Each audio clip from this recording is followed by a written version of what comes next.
Салам, эмне жаңылык? Салам, бизде жаңылык көп. Таңдағы актуалдуу жана жаңы маалыматтар. Күн сайын 5+1-де. Саясат. Ком. Экономика. Дүйнө жаңылыктары. Маданият. Күн сайын Марал ТВ жана радиосунда 8:00-дө 60 мүнөт түз эфирде. Кутмандаңыз, урматтуу телекөрүүчү, сиз 5+1 программасын көрүп баштадыңыз. Анын бүгүнкү чыгарылышын мен Түмөнбай Абдинабиул алып барам. Мындан 2 күн мурда Жогорку Кеңеш Кыргызстандын министрлер кабинетинин жаңа курамын бекитти. Президент ага дагы кол коюп, ал курам толугу менен ишке киришип баштады. Алардын экономикалык багыттагы убадаларына токтолуп турган болсок, быйылкы жылы 2022 жылы 400 миллиард каражат табуу боюнча жылдык бир максатын айтып атышат. Бул көрсөткүч жыл сайын өсүп турарын дагы айтууда. Бул азыркы абалдан 2 эсеге көп дегендик экендигин дагы экономисттер белгилешти. Бул канчалык реалдуу? Негизи эле Кыргызстандын экономикасы кандай индикаторлор менен өлчөнүшү керек жана экономикалык жагдайдан караганда азыр алдыда кандай тобокелчиликтер же кандай сыноолор, кандай кыйынчылыктар менен туш келебиз. Ушул теманын тегерегинде сөз кылды. Биз мурдагы экономика министринин орун басары, экономист Элдар Бакировду чакырганбыз. Кутмандаңыз менен кош келиңиз. Саламатсыздар. Мен кошо кесиптештерим маек жүргүзөт. Саганыштырып өтөйүн. Саясий багытта теманын алкагында Айдина Маматисаева, экономикалык суроолор боюнча Айда Тургунбек жана коомчулуктагы социалдык көйгөйлөр боюнча Жазгүл Садырова сураса, теманын алкагындагы дүйнөлүк практика боюнча Зымрат Эркинбекова сизге сөйлөп узатат. Эгер сиз даяр болсоңуз, биз баштайбыз. Баштайлы. Келиңиз, Айдина, сизден баштайлы. Саясий өңүнөн баштасак, бүгүнкү күндө структурада кайрадан өзгөрүү болуп, министрлер кабинетинин бир катар төрагалары дайындалды. Анын ичинде экономика жана финанс министрлиги бөлүндү. Бул структураны экономикалык көз караш менен караганда туура болдубу? Эми бул жерден айтып кетиш керек. Мындан бир 6 ай мурунбу ошол эле экономика министрлиги менен финанс министрлиги бул эки башка орган болчу, буларды кошкон да. Кошконду да алардын астына бир топ бир 10 чакты мамлекеттик органдарды киргизген. Анан азыр биз байкагандай кайра бөлүп атат да. Эми маселе кошкондо эмес, бөлгөндө эмес. Маселе жетичинеп, жети өлчөп бир кес дейт го. Эми бул мамлекет да, бул чоң биз мамлекетпиз. 6-7 миллион элдин мамлекети. Эми бир кичинекей ишкана болсо, эксперимент кыла берсе болот. Сен бүгүн бакта отуруп тур, сен жакта отуруп тур. Так, бүгүн боерге чогуу отургула, анан кайра экөөңөр бөлүшкүлө. Бүгүн үчөөңөр бир отургула, эртең үчөөңөр кайра бөлүнгүлө деп эми ал кичинекей ишкананы айта берсең болот. Аны эч ким деле сезбейт, эч ким деле байкабайт. Бирок мамлекетте андай кадамдарды тез-тез кыла бериш бул жана орусча айтып коет, несерьезный деп коет. Эми бизди бүт дүйнө карап отурат. Дүйнөдө 200 өлкө бар. Коңшу өлкөлөрүбүз карап отурат. Ишенимдин мындай айтканда чоң себеби бул туруктуулук да. Бул туруктуу болуш керек да, менин оюмча. Жана бир жарым жыл мурун бир ушундай чечим кабыл алдыбы? Чогуу болуш керек. Анда так-так аргументтер айтылып, чогуу иштей бериш керек болчу. Анан 6 айдан кийин кайра эле бөлүп салган. Эми алдан бир нерсе өзгөрүп кетет деп мен ойлобойм. Качан өзгөрөт? Эгер ошол жерде иштеген адамдын сыпаттары, сапаттары өзгөрсө өзгөрөт. Билимдүүлөр келсе, тазалар келсе, керек болсо люстрация болуп жаңырса, кан жаңырса, ошондо өзгөрүү болот. Анан кайра кошуп, кайра бөлгөндөн ал жерде эч нерсе өзгөрүп кетпейт. Анан мен байкаганыман бир да жаңы кадр жок. Тескерисинче, азыр цифровизация заманы. Цифровизация деген бул өтө көп нерсени камтыйт. Биз толук түшүнбөй атабыз, эл дагы, өкмөт да өзү түшүнбөй атат. Дастан Догоевду мен жакшы кадр катары билчүмүн.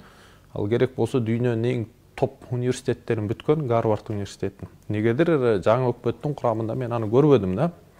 Анын ордуна тескерисинче эскиче ойлонгон, 20-30 жылда иштеген, өзгөртпөгөн, керек болсо таза эмес иштеген кадрлар келип атат. То есть ал жагы чындыгында өкүндүрүп атат. Структуранын кайсысы туура негизи? Экономика менен финансынын бир болгону жакшыбы? Эки өз-өзүнчө болгону жакшыбы? Себеби бири-бирине бирөөсү акча табыштуу, бирөөсү кантип коротуштуу ойлонгон структурада. Эми негизи менин көз карашым боюнча вице-премьер по экономике деп ошол параллелдүү түрдө экономика министрлиги болуп, ошонун астында эми министр катарындагы, зам министр катарындагы финансы, салык, бажы баарын бириктирип койсо, ал жерде биз эми чоң деле өлкө эмеспиз. Аны кылып койсо болот болчу. Бирок жада биз кайра кошуп, кайра алып, анан жанагындай кошумча вице по экономике, по финансам кылып, мындай кээ бир кереги жок кадрлар кошулуп калды менин оюмчачы. Ооба, кайталамай болуп калды. Акылбек Жапаров өлкөгө жаңы экономикалык саясатты керек деп бир нече факторлорду атаган. Алсак экономикалык фискалдаштыруу, санариптештирүү, айыл чарба реформасы жана азык-түлүк коопсуздугу. Бул өзгөрүүлөр бизге жаңылыкпы? Эми биринчиден эч кандай жаңылык жок.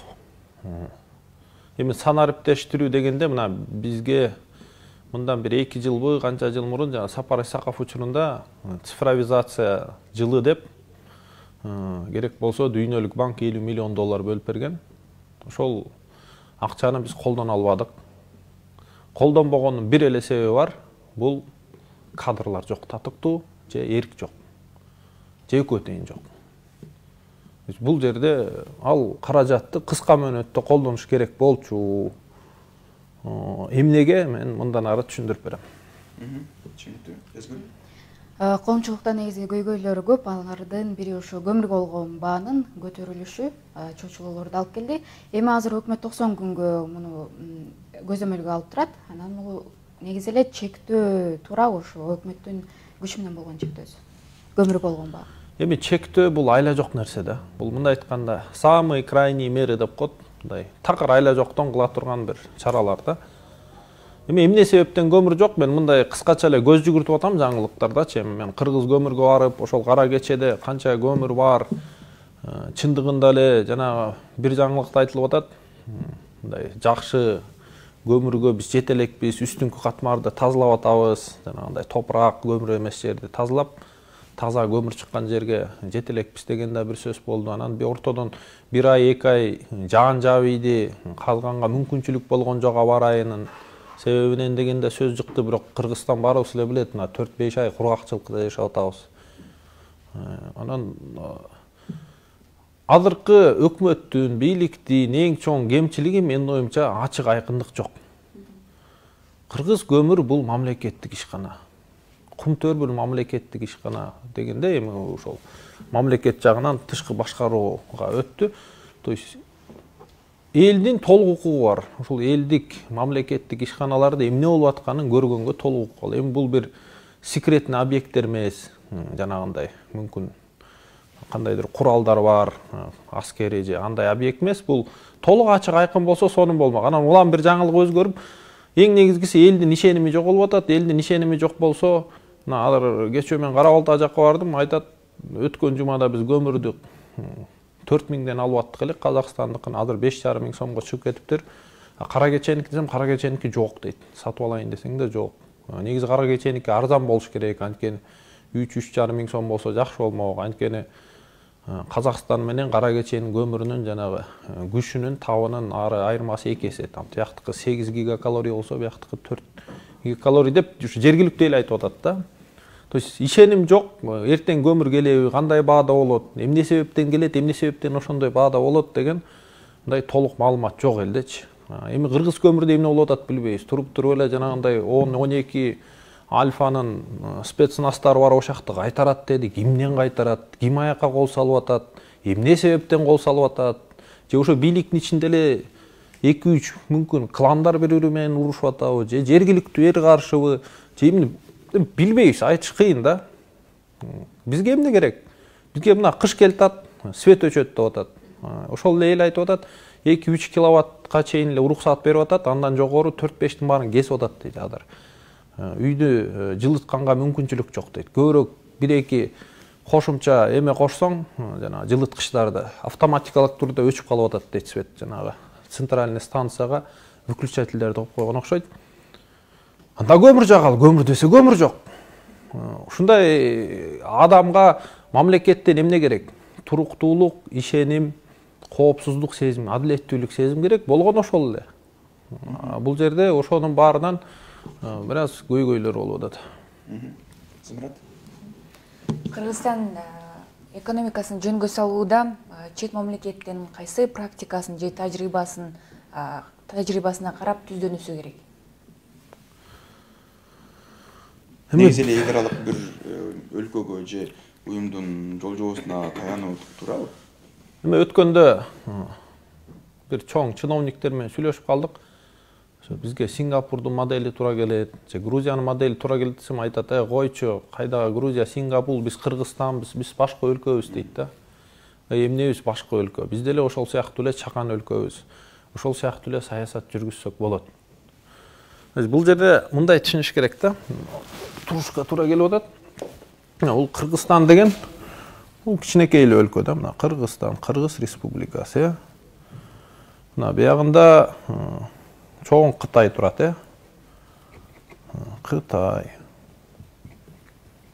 Биягында Казакстан, биягында Россия деп коелу, мына Орус Федерациясы, Казакстан, билбейм, Өзбекстан. Эми биз ушул эмени өзүбүздүн турган эмебизди колдонушубуз керек. Биринчиден, адыркы бийликтин эң жакшы сөздөрүнөн бири, эми бул 20-30 жылдан бери айтып келип атат, темир жол курабыз деп атат. Кытайдан Өзбекстанга өткөн темир жол курабыз деп атат. Биз мындай түшүнүшүбүз керек да. Жүктөр, товарлар бул бир мындай айтканда бир талааны сугара турган суу деп койсок болот да. Бул агыш керек. То есть бул темир жол бизге керек. Бул темир жол чоң бизди сугарган суу сыяктуу деп эле элестетсек болот, экономика көз карашы менен. Анан мунун тегерегине көп нерсе курула баштайт. Ишканалар курула баштайт, товар ары бери чуркашы арзан боло баштайт. Ары бери өткөндөн биз транзит үчүн акча алабыз, Өзбекстанга өтөт товар, Тажикстанга өтөт, андан ары Пакистан, дагы бир топ өлкөлөр. То есть бул жерде мындай чоң шаркыраган суу бизди сугарганга мүмкүнчүлүк бар. Эми ал сууну колдонобузбу, колдонбойбузбу, ал өзүнчө маселе. Туура экономикалык саясат жүргүзсө, ошонун тегерегине жүздөгөн, миңдеген ишканаларды куруп, биздин жанагындай 100 миңдеген элди жумуш менен камсыздаса болот. Бул бир нерсе. То есть бул ошол эле Сингапур, Грузиянын саясатын окшош эле экономиканы курса болот деген сөз. Аны эми темир жолду күтпөй адыр деле кылса болот. Торгарт, Иркиштам аркылуу деле машинелер менен деле жүк өтүп атат. Бирок тилекке каршы ал жерге пайданын көбү мамлекетке тийбей, бюджетке тийбей, кандайдыр бир кландарга, ошол бажыда иштеген, же ошону башкарган кишилерге, кландарга акча түшүп калып атат. Анан бул жерде Казакстан менен да чоң тиреш болуп атат. Булар аркылуу да ошо товарлар өткүсү келип атат, Харгос аркылуу. То есть бул жерде Грузияда эмне болду? Саакашвилинин саясатын, ошол эле экономикасын окусаңар, алар карашты да.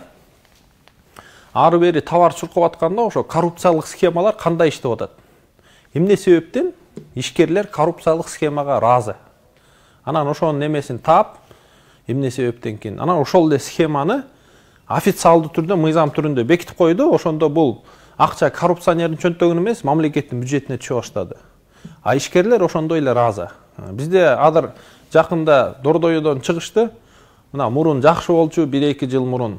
Адыр туура эмес болуп атат. Мамлекет болсо айтып атат, ой, мурун түрлүү схемалар бар болчу коррупциялык. Ошон үчүн силер ыраазы болчусуңар. Эмнеге экөөнү бириктирип койсо болбойт? Сүйлөшүп эле, сен эмнеге ыраазысың, мога ыраазымын деп, мамлекеттик органдар отуруп, ошол ишкерлер, соодагерлер ыраазы боло турган схеманы официалдуу түрдө мыйзам менен бекитип, акчаны бюджетке түшөндүргөндөй болсо, эл байыгандай кылып, бир коррупционер эмес, эл байыгандай кылып койсо болот. Грузия так эле ошол нерсени кылган. Биз деле кылып койсок болот. Бирок ал жерде акыл, аракет, цифровизация керек. Мен түшүнгөнүм, мен билгеним ошол. Түшүнүктүү. Келгис Айжина. Инвестиция министрлиги жана санариптештирүү министрлиги жойулуп кетти, же болбосо бириси бирине кошулуп калды. Анан негизи экономика үчүн инвестиция тартуу, экономикалык тармактарды, бизнести санариптештирүү бул маанилүү фактор да.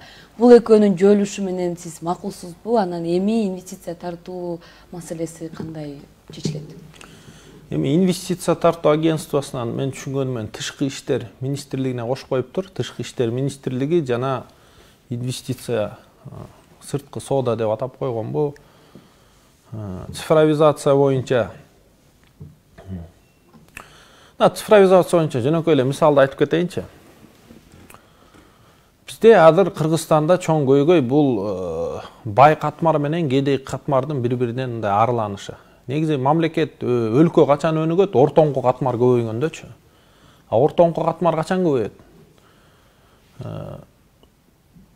Кыйналып жашаган катмардын арасында бир топ зээндүү, илимдүү, билимдүү балдар чыгышы мүмкүн. Келечекте ошолор орто катмарга же бай катмарга айланганга толугу менен мүмкүнчүлүгү бар. Бирок аларга эмне керек? Убагында жакшы билим керек. Же бир башка жакшы бир мүмкүнчүлүктөр түзүп бериш керек да аларга. Аны мамлекет кылыш керек. Мамлекет аны кылыш үчүн мүмкүн убагында кайсы бир кыйналган үй бүлөлөргө пособие бериш керек. Же салыкты алып, жакшы мектептерди куруп, жакшы күчтүү мугалимдерди сунуштап бериш керек, камсыздап. Биз жакында социалдык министрлиги менен бул көйгөйдү көтөрдүк да. Бизде канча кыйналган эл бар. Эми бизде официалдуу түрдө бир 25-ден 30%га азыр кыйналып, же мындай жакыр жашаган элдин саны көбөйүп кетти. 30%га жакындап калды. Эми бул 1,5 миллион элге жакын. Эгер жалпы 6,5 миллиондон алсак, бирок бизде социалдык министрдин официалдуу эмесинде, тизмесинде 500 миңдей эл бар экен. Кыйналдым деп жашагандарчы. Анан ошолорго пособие берилет бюджеттен. Эми ар кандай адам башына бир 4 жалпысынан бюджеттен 7-8 миллиард сом берилет деп айтышты. Анан тизме кантип түзөлгөн? Тизме мынтип түзөлөт экен. Келеткен дагы киши айтат экен, мен кыйналып атам.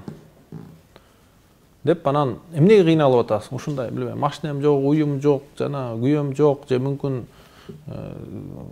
жумушум жок, 4 балам бар, 3 балам бар десе, эми көбүндө чындыгында ошондой болуп калат. Бирок бир топ учурда андай болбой калат. Тиги текшерсе, кое турчу, сен жакшы эле үйдө жашап атпайсыңбы десе, жок, андай эмес деп, мен кыйналып атам деп, керек болсо ошол каттоо кылган кишиге бир аз акча берип коет дагы. Анан каттап салат, ал дагы пособие ала баштайт. Жанында чындыгында андан кыйналган киши бар, керек болсо вагондо жашайт. Бирок же пропискасы туура эмес, же ошентип келип кагаз жазганы билбейт. Ал албайт бюджеттен акча. Бул жерде адилетсиздик болуп атат. Акчасы бар киши пособие алып атат, акчасы жок. Анан цифровизация бул жерде кантип жардам берет? Ошол ГП Инфокомдо, ошо цифровизация министрлигине баш ийгенде булар программа жазыптыр. То есть адамдын ЭННин киргизгенде автоматиктик түрдө бүт туугандары чыгып калат. Ар бир тууганга эмне катталган чыгып калат. То есть канча машинеси бар, канча билбейм, уyu бар, азыр идентификация жана уйлардын идентификациясы да бар да, жана башка. Кандай уyu бар, керек болсо 2 этаж уyu барбы, же 1 этаж уyu барбы дегенде, бизде Бишкекте Свердлов району бул программаны колдонуптур. Ошол өзү кайрылыптыр, ошол жердин иштеген жумушчулары бизге берилечи программаны десе, Свердлов районунда Бишкекте 60% эл калпычы болуп чыгып калыптыр. Байлар экен. То есть биз жанагы пандемия учурунда там калбадык белек. Мондай, ошол элим барсыңбы, башка бир благотворительный фонддор аркылуу жардам таратылса, бир волонтерлор барса, 2 этаж үй да. Ушул кыйналган кишиби депчи. Көрсө, ошондой экен. Анан бул программа аркылуу тазалашты.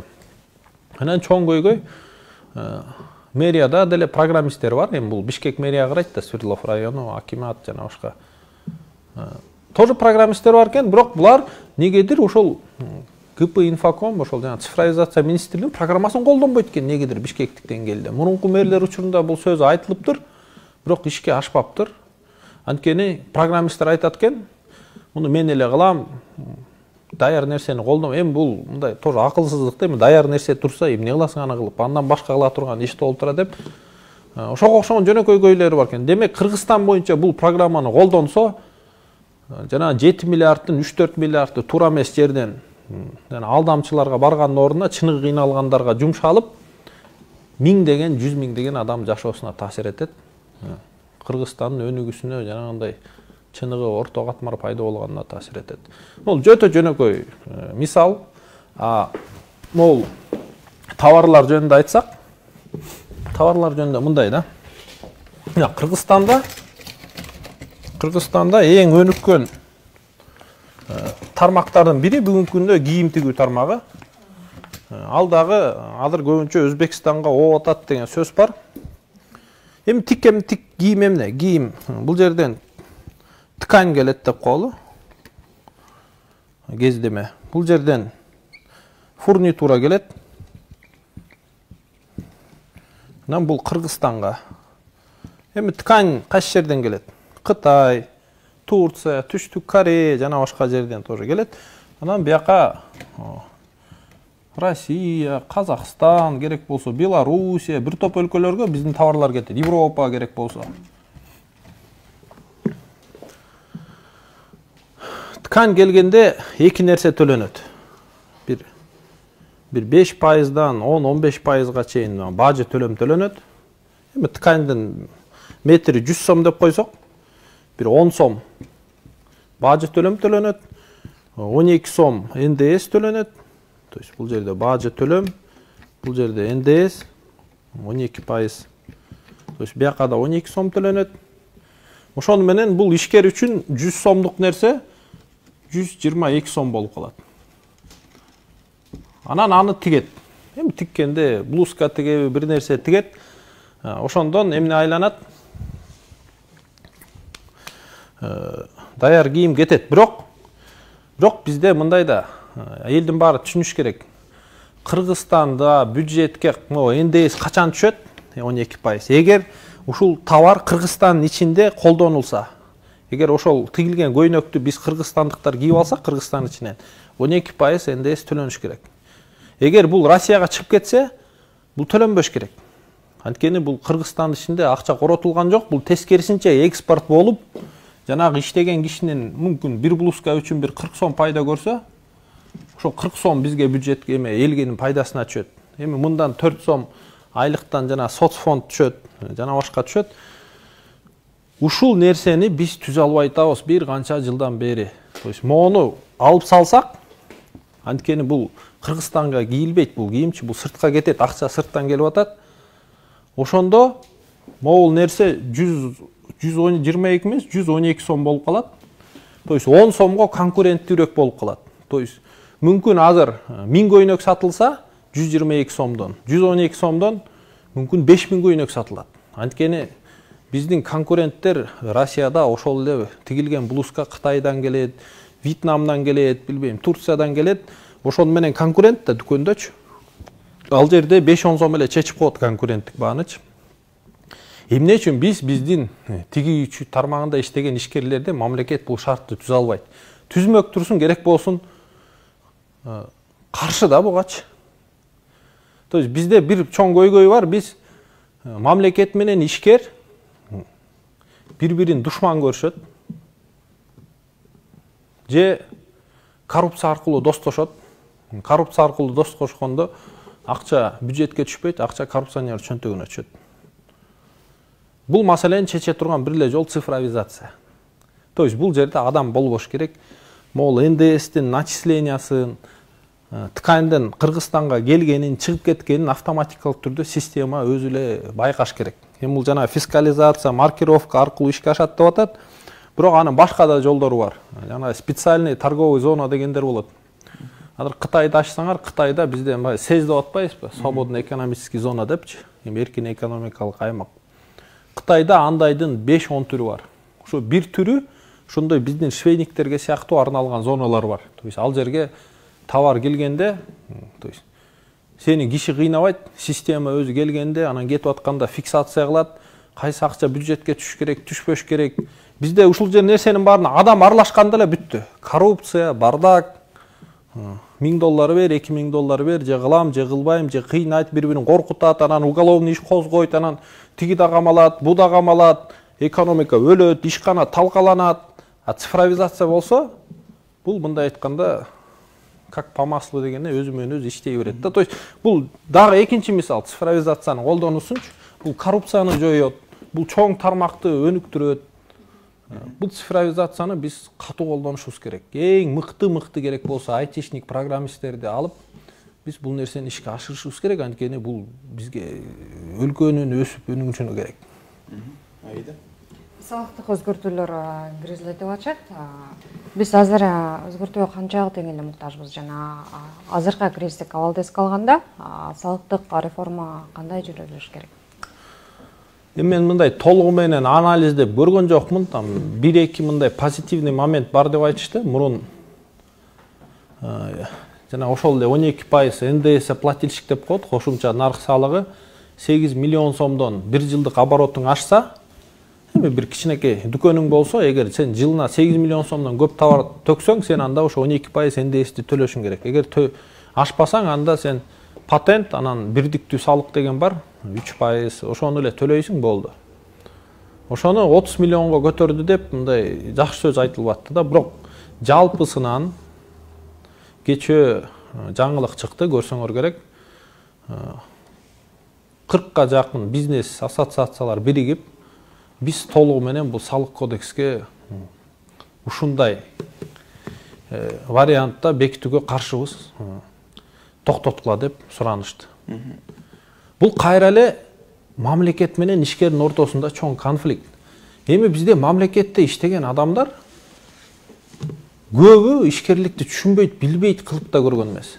Мисал катары айтайын, мен Кытай барганда, эми замминистр кезинде командировка барганда мындай кызыгып сурагам да Кытай коллегаданчы. Бизде ушундай көйгөй бар, көп мамлекетте иштеген, ошол экономика тармагында, салык, бажыда иштегендер ишкерлер менен конфликт постоянно, түшүнбөйбүз бири-бирибизди. Десе, бизде да андай көйгөй болгон, бирок биз аны мынтип чечтик дейт. Ошол бизде иштеген адамдарды биз чоң ишканаларга практикага жөнөтөбүз дейт, канымкыдей. Жарым жыл, 1 жыл ошол жерде барып директордун жанында, эмесинин жанында чогуу жүрүп, ошо ишкер ишкананын ичинен таанып түшүнөт дейт. Ичинде эмне көйгөй бар, эмне маселени чечиш керек, чечпеш керек деп, мындай уже ситуациянын ичинен көрүп, уже мамилеси такыр башка ишканада. Бизде ошол чечишпей атат окшойт. Бизде имаратта отуруп алып эле ошол ишкана үчүн мыйзамдар жазып алат. Салыгыңар момдай болот, муну мындай төлөйсүңөр, тиңтесиңер, мынтесиңер деп, реалдуулукту ичинен билбейт. Анан ишкерлер туруп токтоткула андайыңарды, мени талкалап атасыңар дейт. Мына мисал катары жанагы жогорку парк технологиялар деп, ПВТ деп, парк высоких технологий. Акыркы 4-5 жыл сонун көрсөткүчтөрү болуп атат. Жаңы эле карадым, 20-жылы 500 миллион сомго жакын айлык төлөнүптүр элге, 2 миллиард сомго жакын жалпы выручка болуптур. Айлыктан бир 100-200 миллион сомго жакын салык төлөнүптүр. Эми сонун көрсөткүчтөр өсүп атат. Бирок бул сунушталган салык кодекске ал жерде кайсы бир нерселерди өзгөртүп, анан атыр экөөнүн арасында конфликт. Тигилер айтып атат, биз өнүгүп атканда тийишпегилечи, жакшы эле тийишип, өзгөртпөй эле калачы десе, мамлекет жок, өзгөртөбүз. Өзгөртүп, мындай айтканда, мөмөлүү даракты сен кесип кыйып салганда сага эмне пайда? Азыркы салык кодекси иштеп аткан. Эми бул акыркы 5-10 жылда көптөгөн өзгөрүүлөр болду. Ошол эле жеке сад, бала бакча, жеке мектеп, жеке университет, жеке клиника, туризм тармагына, IT тармагына тиешелүү өзгөрүүлөр болду. Ошол айыл чарбага кайра иштетүү тармагы боюнча өзүнчө салык режимдери бар. Эми ар бир өзгөрүү бир айлар, керек болсо жылдар талкуу болду, дискуссия болуп, ишкерлер өзүнүн көйгөйүн айтты, мамлекет андай жарабайт, биз буга макулбуз, буга макул эмес деп, акыры кабыл алынды. Эми иштеп атат. Жамандыр, жакшыдыр, ишкерлер ыраазы унчукпай иштеп атышат. Бирок мамлекет ошонун баарын мындай токтогула. Бул 5-10 жылдык жумушуңар эчтеке эмес. Мен билем кандай болуш керек, момдай болот, мындай деп атат.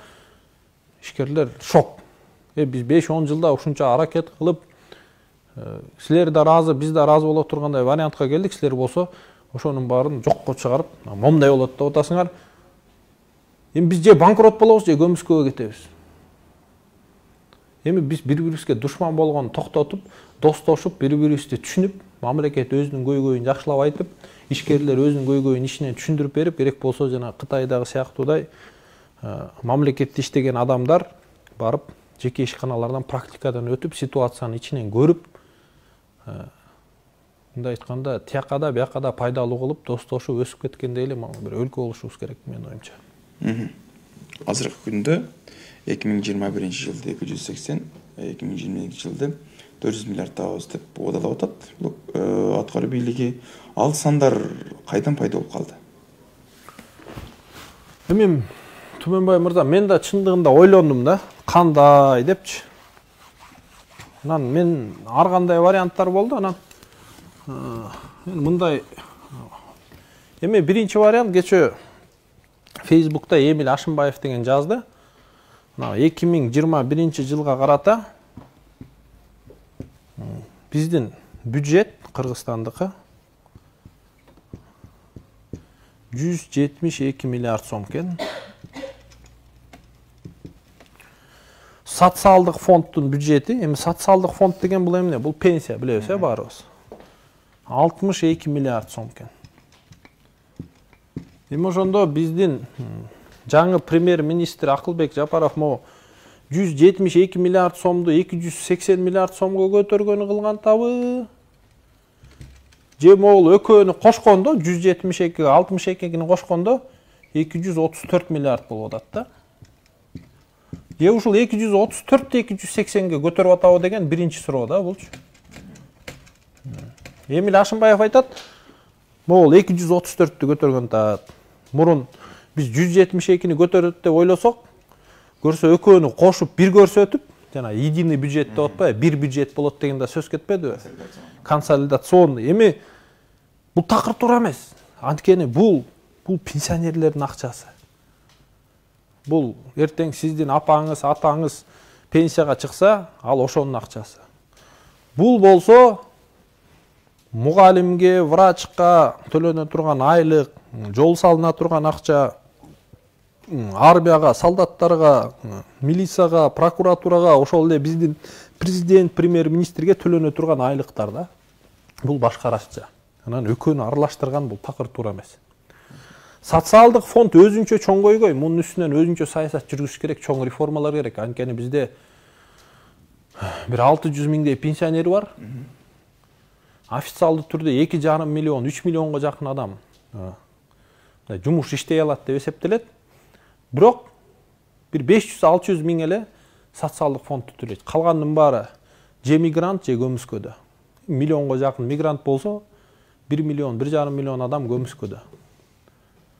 Эми айыл чарбалары дагы өзүнчө 500-600 миң деп айтылат, дыйкандарчы, бирок алар деле бир көп төлөбөйт, 1 гектардан бир 200 сом, 300 сом төлөйт болгону жерден. Кыскасы айтканда, берге чоң реформа жүргүзүп, жана 500 миң, 600 миң төлөгөн социалдык фондду адамдардын санын 1,5-2 миллионго көтөрө турган чоң саясат керек. Муну керек болсо бир 100 миллиардтан ашырса болот. Анткени элге түшүндүрүш керек, бул сенин пенсияң, бул сенин келечегиң деп элдин тилин тапса, бул маселени чечсе болот. Бул өзүнчө маселе бул. Ошон үчүн эгер экөөнү кошуп айтып атсаң да ачык эле айтыш керек. Мен ошо экөөнү кошуп айтып атам. Мына азыркы 234 280ге айланат. Элдин баары түшүнүп атат, могу 172 280ге айланат депчи. 172 280ге чыгаруу реалдуубу? Азыркы шартта. Эми бул жөнүндө сүйлөшөлү. Бул өзүнчө дагы ойлонуп турган нерсе. 172 качан 280ге айланышы мүмкүн?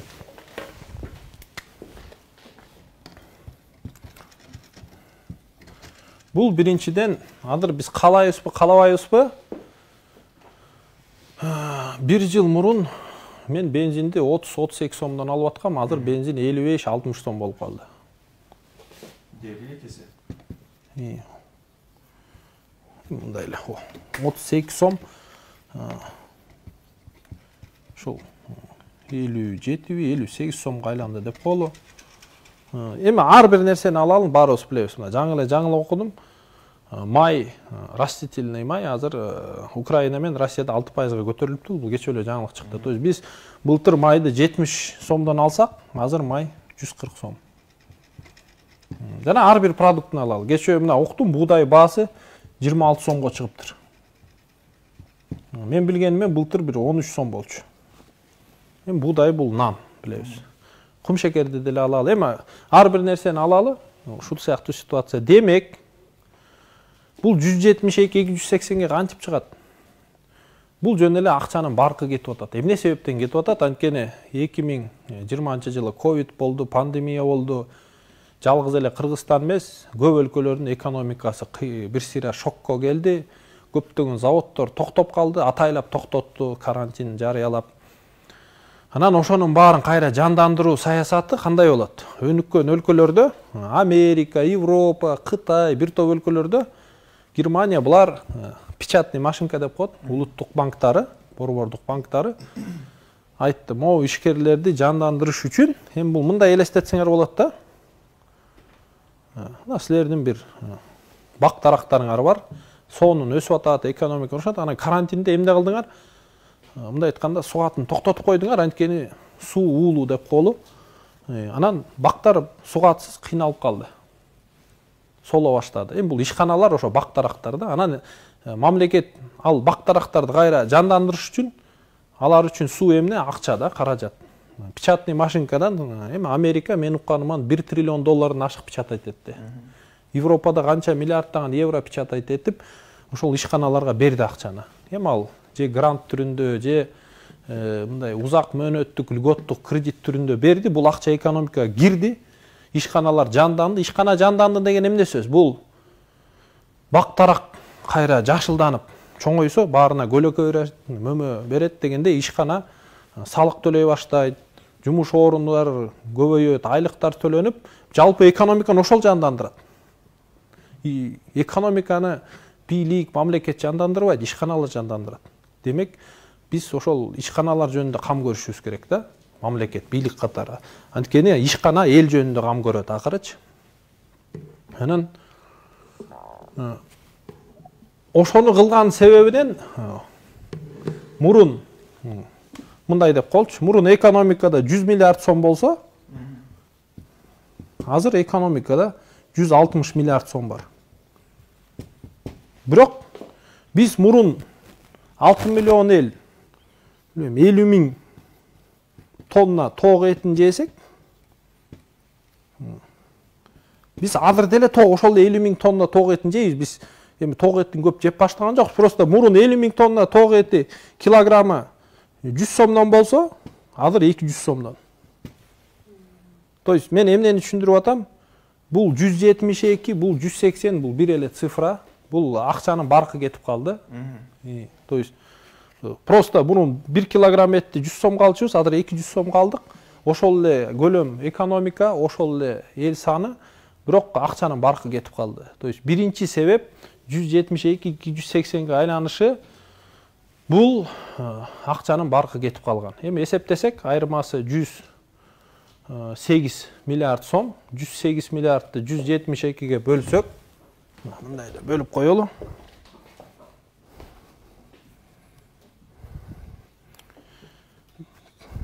280 минус 172 барабар 108. 108 бөлü 172 бул 63%. То есть 63%га бюджетти көбөйтөм деп атат. А бааларды салыштырсак, ар кандай кээ бир жерде 100% өзгөрүү. Эми свет баасы өзгөргөн жок. То есть жалпысынан муну эсептеп чыгыш керек, экономика товарлар канча пайызга көтөрүлдү. Бирок менин оюмча ушул эле примерно цифрага көтөрүлдү. Демек бул жерде эч кандай өсүү жок. Бул жөн эле акчанын баркы кетип калган. Азыркы жагдай эле ушуну шарттап аткан экен. Түшүнүктүү. Кийинсинде Жазгүлдүн суроосуна келсек. Улай сизге суроо бергим келип турат. Эгерде консолидацияланган бюджет боло турган болсо, эгерде социальный фонд ошол жоюла турган болсо, анда элге ошо пенсия, пособие таратууда кандай кыйынчылыктар болушу мүмкүн? Үзгүлтүүгө учурашы мүмкүнбү? Анан кошулса ката болду дедиңиз, эмне үчүн ката? Эми ката мындай да. Сиз 63кө чыктыңыз. Сиз билбейм 20 жыл өзүңөргө пенсияга акча чогулттуңар. Эми силердин пенсияңардын менин бюджетим байланышы болбош керек. Силердин ала турган пенсияңар силердин иштегениңе жараша болуш керек. Адилеттүүлүк болуш керек. Анан мен карапай кое тур.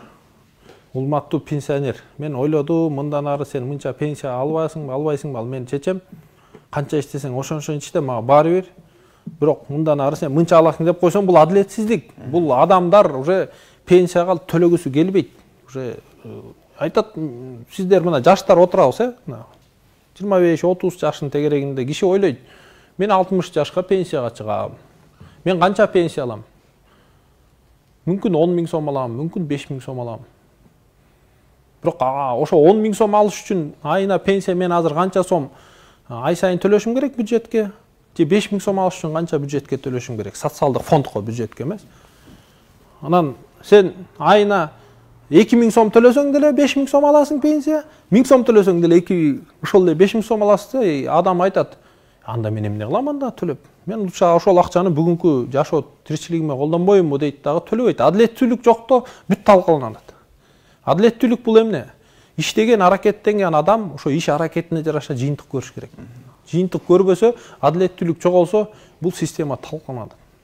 Коммунизмдин талкалаган бирден бир себеби адилеттүүлүк болгон эмес. Сен жакшы иштейсиңби же жалкоолонуп диванда үйдө жатасыңбы?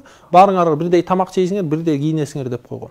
Анда сен жалкоо менен иштеген адамды мындай бир даражага коюп койсоң, анда баарыбыз жалкоолобуз да, анан экономика талкаланат, баарыбыз ачка калабыз.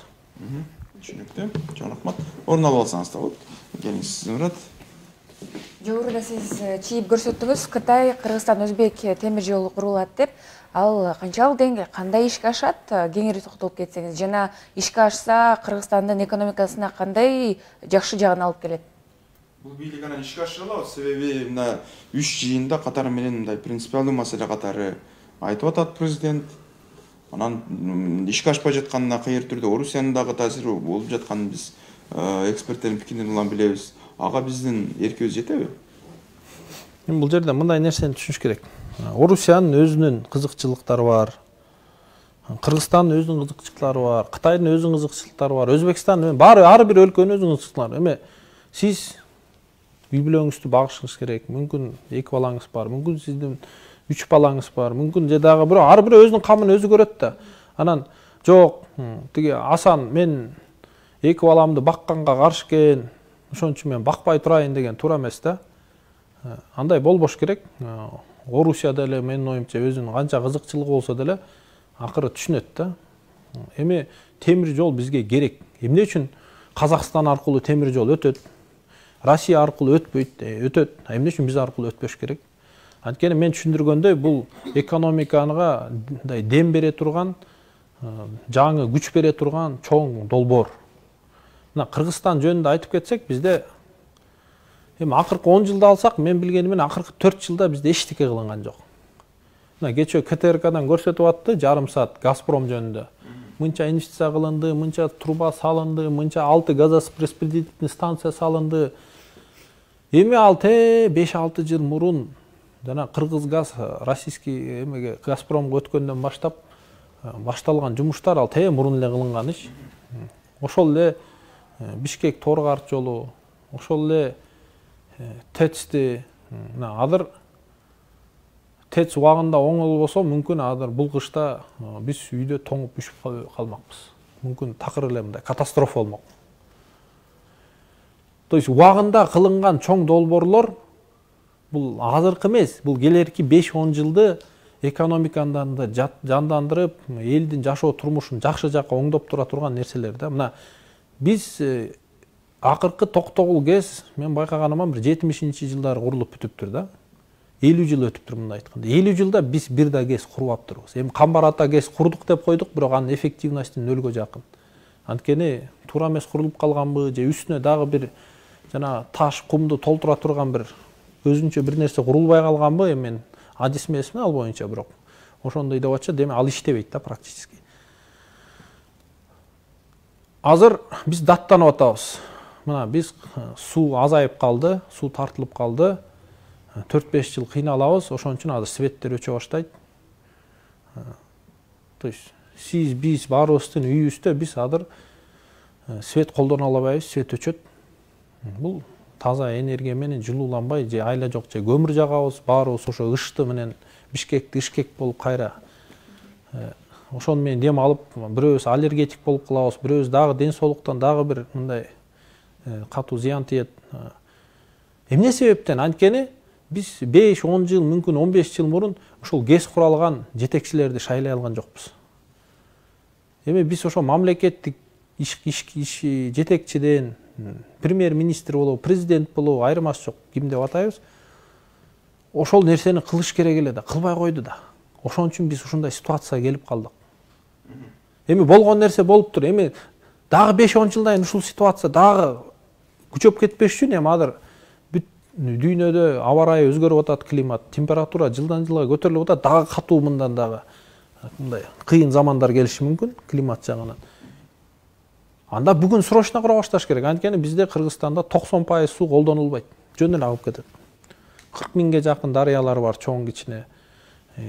Ошонун баары агып кетет. Биз же аны менен жерибизди сугарып түшүм көрбөйбүз, өндүрүш кылбайбыз, же энергиясын чыгарбайбыз, же балык бакпайбыз. Ошону ким кылыш керек? Шартын кыска мөөнөттө бийлик түзүп бериш керек. Түзө албаса андай бийлик бизге эмне кереги бар? Ошону кыла алган кишиге орун бошотуп бериш керек. То есть эл ошону түшүнүш керек.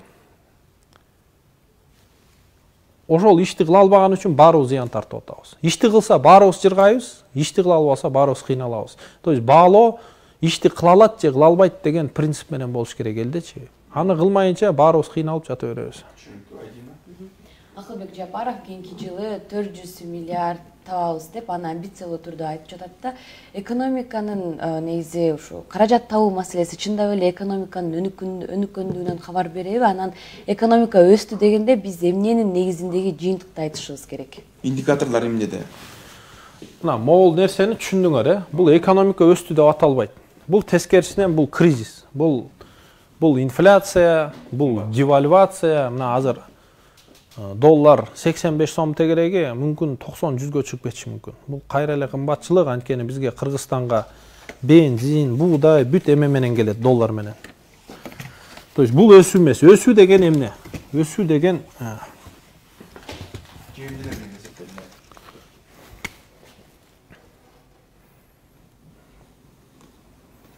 биз көп деле катуу сүрөтчү эмеспиз го.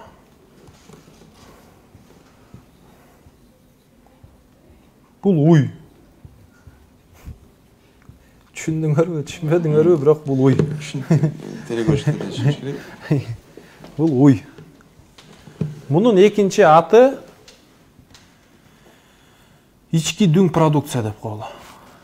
Же ошол Кыргызстандын экономикасы деп коелу. То есть бул ИДП деп коет. Ички дүң продукция бул көлөм да. Эми бул уй мүмкүн билбейм да. Веси 500 килограмм күнүнө 20 литр сүт берет деп коелу, Кыргызстандын реалийлигинде бул мындай эмес. Кыргызстандын реалийлигинде бул бир 100 килограмм анан 7 литр сүт берет да. Бирок муну 500 килограммга жеткирип күнүнө ошол мүмкүн 30 литр сүт бере тургандай деңгээлге айландырыш керек. Муну ким кылыш керек? Муну бийлик, өкмөт кылыш керек. А уй деген биздин ишканалар. Жанагы чач тарачы бар киши, жакшы салондо кызмат көрсөтө турган, туристти кабыл алып алып, мындай айтканда жакшы тамак ашын берип, гостиницасын сунуштап, ошону кетирген, же жанагы отуруп алып программист иштеп, өзүнүн программасын бир 10 000 долларга сыртка жаккан программист, же жанагы сыр, сүт чыгарган завод, же жанагы тигүүчү, ошонун баары ушу уйдун ичине кирип кетет. Экономика деген ар бир кыймылдаган, мындай айтканда, чийки заттан бир нерсе өндүрүп саткан, же бир кызмат көрсөткөн адамдын баары ошо экономикага кирип кетет. Бизде азыр эмне болуп атат? Бизде айтып атат, мына мен айтып аттым, мына 172 миллиард сом. Эми анын ичине мен билгенимен бир 130 миллиард, жок бир 160 миллиард сому бул эме болуш керек. 100 миллиард сомдун тегереги салык, анан бир 40-50 миллиард сом бул бажы төлөмдөр. Эми салык менен бажы төлөм бул окшош эле нерсе. Анткени товар келсе сырттан, андан бир 5-10% бажы төлөм төлөнөт, анан 12% НДС төлөнөт. Анан ошентип могул бюджет пайда болот да. бирок бул сүт. Салык деген бул сүт. Салык, бажы төлөм. Ишкана бул уйдун веси, көлөмү, сүт бере турган деңгээли. Демек, уй качан көп сүт бере баштайт? Эгер сен ага жакшы кам көрсөң, жакшыраак тоютун берсең, убагында саап, убагында дарылап, жакшы жайытка чыгарып, то есть ишканага да ошондой кам көрүш керек мамлекет, бийлик. Кам дегенде мунун чоңоюшуна кандай себептер керек? Өзбекстан менен жакшы соода мамиле керек, Казакстан менен логистика жагынан жакшы мамиле керек, Кытайдан керек болсо там өндүрүшкө тиешелүү мүмкүн чийки заттар, мүмкүн жабдыктар тез келип, тез кетиш керек.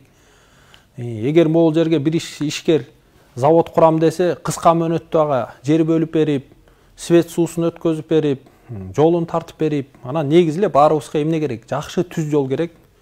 Үзгүлтүксүз келген энергия керек. Мына азыр свет өчөт дейт. Азыр жүздөгөн ишканалар токтоп калса, миңдеген адамдар жумушсуз калат, миңдеген үй бүлөлөр тамаксыз калат. Анан биз кантип 172 миллиард сомду 400 миллиард сомго которгонтабыз? Эгер уй ошол эле 100 килограммдык уй болсо, ошол эле 7 литр сүт берсе. То есть биз андан 20 литр сүт алабыз десек, биз уйду өлтүрөбүз керекпиз. Сүтү чыкпаса деле кыйнап сай беребиз. То есть мындай табигый түрдө, мындай туура түшүнүк менен бул уйду көбөйтүш керек, чоңойтуш керек. Көбүрөөк сүт бериш үчүнчү. Ошондо 172 миллиард сом 400 миллион. Эгер аны кыла албасак, калганы бош сөз. Единственный может бул жерден мүмкүн 7 эмес, мүмкүн 17 литр сүт чыгып атат, бирок биз билбейбиз. 10 литр сүтүн бирөө биз жокто келип саап кетип атат. Калпайтып, алдап, бул коррупционер. Же бул көмүскөдө жаткан экономика деп коет, салыкты төлөбөгөн ишкер. Эгер ошол аркылуу 172-ни 400-гө көбөйтөм десе, анда жакшы. Бирок аны кантип кылат? Ага мен түшүндүргөндөй эле кайра эле цифровизация керек. Аны адам кыла албайт. Аны адам кылдым дегенден баштап уйду өлтүрөт. Азыркы фермерлер шарттуу түрдө айтат, уйду кантип чоңойтууну билеби? Дастан эле татуу эле фермерлер келди. Эми мен билгенимен Европада уйлардан 50-60 литрге чейин сүт алат. Кантип алышат? Алар билет экен. Уйга качан суу бериш керек, кандай жем бериш керек. Алар айтат, могу чөптү толук бышырып бергенде уй көп сүт бербейт экен. Чөптү бир аз чийки маалында бериш керек. Же жемдин составында могу витаминдер болуш керек, же жанагындай силос бериш керек дегенде ошол 30 литр сүт берген уй 50-60 литр бере баштайт экен да. То есть бул билим, бул технология. То есть биз деле билим, технологияны түшүнгөн жакшы кадрлар келсе мамлекетке, эли менен жакшы ишкерлер менен мамиле түзүлгөн болсо, анда тез кыска мөөнөттө биз ушул ишканаларды чоңойтсок болот. Анан эң түпкү нерси бул түшүнүш керек, бул мектеп, бул университет. То есть мектепке жакшы билим биле алсак, ошол билимдүү баладан чоң ишкана куралган бир ишкер жаралат. То есть биздин негизи кам көрө турган, бийлик кам көрө турган эң биринчи нерсе бул биздин ден соолук жана билим. То есть мектептерге кам көрүш керек. Мектептердин азыр тилекке каршы абалы ыйлагандай. Анткени мен 2 жума мурун өзүм окуган мектепке барып келдим, Караколго. Биз окуганда мектепте 800 бала окуучусуз, класста 13 бала элек. 13 баланын 7-өз биз олимпиадчиктер болчубуз. Физика, математика, информатика. Анан мугалим жүрөт дагы эле, эми уже мындай карып калган, бирок бар айтат. Элдар дейт, эми силер 13 бала болсуңар. Мен силерге баарыңарга билим бергенге үлгүрчүмүн. Биз керек болсо алгебра, геометриядан ар бир теореманы өзүбүздүн ыкма менен далилдеп берчүбүз. Ал айтчы, мен силерге 10 нөт берем, могу теореманы өзүңөр дагы далилин ойлоп тапкылашы дегенде биз жарышып ойлоп таап, ар бирөөбүз талкуулаганга үлгүрчүбүз.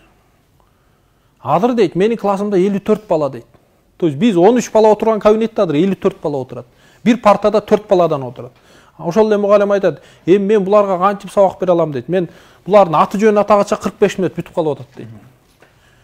Көрсө Караколдо мен окуган мектепте 800 баланын ордуна азыр 2850 бала окуйт экен. Караколдун 14 мектеби 8000 адамга расчеттолгон экен. Бүгүнкү күндө ал жерде 15500 бала окуйт экен. Бул жалгыз эле каракол эмес, бул Бишкекте андан 10 эсе бул көйгөй. Ошто, Жалал Абадта, бүт шаарларда, Токмокто, бүт шаарларда бул чоң көйгөй. Ошол мен окуган мектептин жанына болбой калды дегенде кыска мөөнөттө 1-2 жылда срочно дагы бир 2 мектеп салыш керек. Салбасак ал жерде азыр жана 3000 баланын билими текке кетет. Ага 1000 кыйын мугалим койсоң дагы 54 балага ал билим бере албайт. То есть Кыргызстанга мен эсебим боюнча бир 500 миңге жакын мектеп керек. 500 мектеп, ар бир мектепти бир 2-3 миллион долларга курсаң, бизге 1-1,5 миллиард доллар акча керек. А биздин болгон бюджет 2 миллиард. Бул маселени кантип чечебиз деп бийликтин башы ушу менен оруш керек. Ушу менен алектенип 1-2 жылда бул маселени чечиш керек, жолдорун таап. Чече албаса, анда ошо чече турган кадрларды алып келиш керек. Түшүнүктүү. Элдер мырза, сизге ыраазычылык билдирем. Биздин убактыбыз дагы аягына келип жетип турган экен. Урматтуу телекөрүүчүлөр, сиздер 5+1 программасында Кыргызстан азыркы экономикалык абалы жана алдыга коюлуп жаткан максаттуу сандар канчалык реалдуу жана негизи эле экономиканын индикаторлору эмне болуш керек? Ушул суроолордун тегерегинде экономист, экономика министринин мурдагы орун басары Элдар Абагиров мырза менен маек курдук. Муну кайталап сиздер Марал Медиа Facebook баракчасынан дагы көрсөңүздөр болот. Кийинки берүүдө көрүшкөнгө чейин саламатта болуңуздар.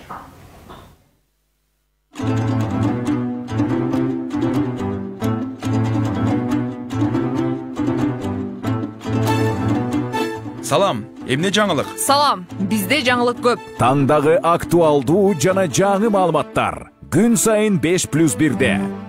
Саясат. Ком. Экономика. Дүйнө жаңылыктары. Маданият. Күн сайын Марал ТВ жана радиосунда 8:00-дө 60 мүнөт түз эфирде.